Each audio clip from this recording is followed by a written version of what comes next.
Прилавки торговых точек заполнены рассадой и семенами, среди которых могут быть как просроченные, так и несертифицированные товары. Представители Россельхознадзора в первую очередь обращают внимание на внешний вид растения. Продавцы охотно показывают товар и дают рекомендации.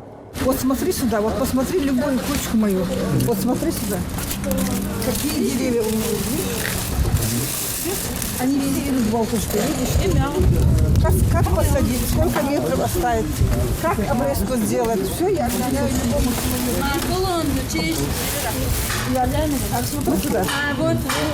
Обязательно кончики стрижешь, чтобы он мелкий корень тебе быстрее дал. И сажаешь вот так до прививки. Вот этот выступ, откуда больше солнце падает, между югом и востоком.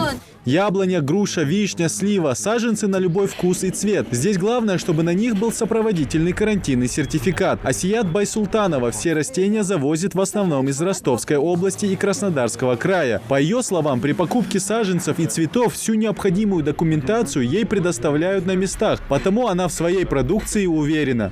Краснодарский край и Кабарда. С трех сторон завоз идет.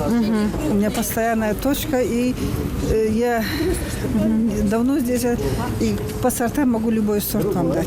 Скажите, а вот жалобы бывают от покупателей, что они что-то посадили, не то выросло, конечно, или не прижились? 100%, чтобы все довольны, и тоже не будет, конечно. Но мы стараемся, чтобы 90% людей, чтобы были довольны этим деревьям. Даже дерево – это самое святое, так что дай ему хамда.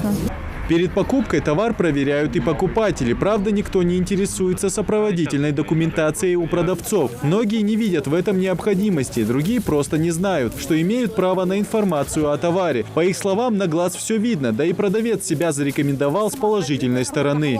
Продавщица вам рассказывает вообще, какая лучше подойдет? Да, объяснить дома стоит. А что вообще обычно сажаете? Груша, яблони. Виноград безым божварсы. Кез дайрайрас, кез ханикал, кез духали, сади безым божварсы, кез гахка. Кроме саженцев, проверяют и семена. Каждый из видов внимательно изучают по внешним признакам и следят за сроком годности на упаковках. Рейд носит исключительно профилактический характер.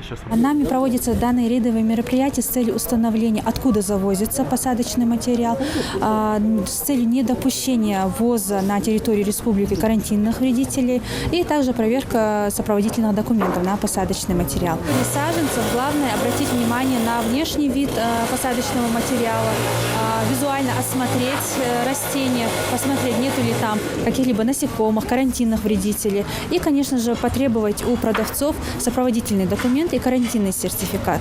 Потому что карантинный сертификат – это основа, это гарантия, которая дает, что растение не болеет, нет никаких болезней и не содержит карантинных вредителей.